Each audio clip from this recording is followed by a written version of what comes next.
Hebrews 11 from the Net Bible. People commended for their faith.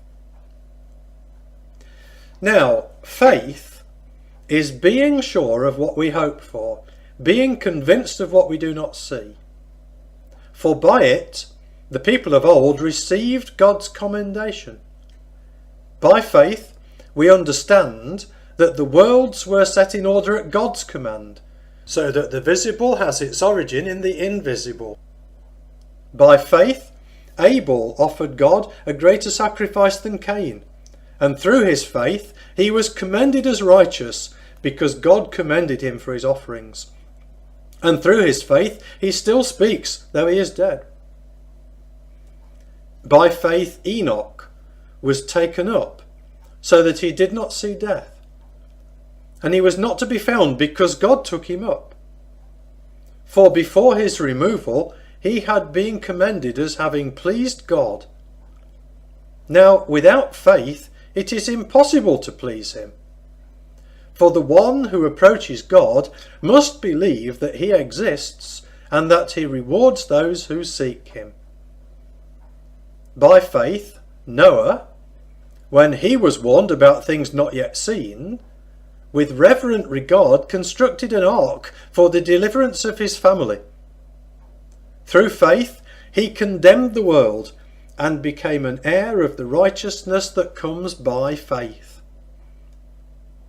By faith Abraham obeyed when he was called to go out to a place he would later receive as an inheritance, and he went out without understanding where he was going. By faith he lived as a foreigner in the promised land, as though it were a foreign country, living in tents with Isaac and Jacob, who were fellow heirs of the same promise. For he was looking forward to the city with firm foundations, whose architect and builder is God. By faith, even though Sarah herself was barren and he was too old, he received the ability to procreate, because he regarded the one who had given the promise to be trustworthy. So, in fact, children were fathered by one man, and this one as good as dead, like the number of stars in the sky, and like the innumerable grains of sand on the seashore. These all died in faith, without receiving the things promised.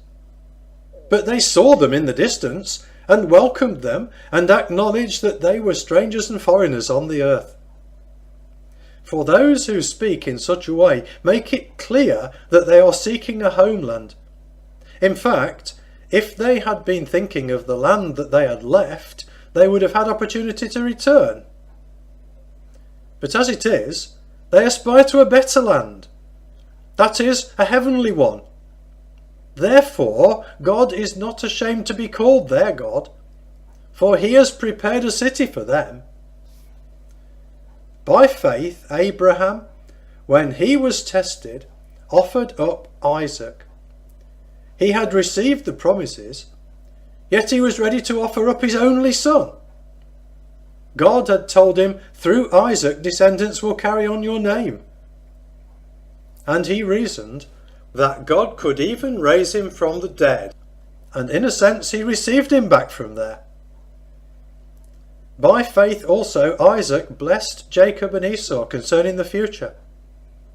By faith Jacob, as he was dying, blessed each of the sons of Joseph, and worshipped as he leaned on his staff. By faith Joseph, at the end of his life, mentioned the exodus of the sons of Israel and gave instructions about his burial. By faith, when Moses was born, his parents hid him for 3 months, because they saw the child was beautiful, and they were not afraid of the king's edict. By faith, when he grew up, Moses refused to be called the son of Pharaoh's daughter, choosing rather to be ill-treated with the people of God than to enjoy sin's fleeting pleasure. He regarded abuse suffered for Christ to be greater wealth than the treasures of Egypt, for his eyes were fixed on the reward. By faith he left Egypt without fearing the king's anger, for he persevered as though he could see the one who is invisible. By faith he kept the Passover and the sprinkling of the blood, so that the one who destroyed the firstborn would not touch them. By faith they crossed the Red Sea as if on dry ground, but when the Egyptians tried it, they were swallowed up. By faith the walls of Jericho fell after the people marched around them for 7 days. By faith Rahab the prostitute escaped the destruction of the disobedient, because she welcomed the spies in peace. And what more shall I say? For time will fail me if I tell of Gideon, Barak, Samson, Jephthah, of David and Samuel and the prophets. Through faith they conquered kingdoms, administered justice, gained what was promised, shut the mouths of lions, quenched raging fire, escaped the edge of the sword, gained strength in weakness, became mighty in battle, put foreign armies to flight, and women received back their dead raised to life.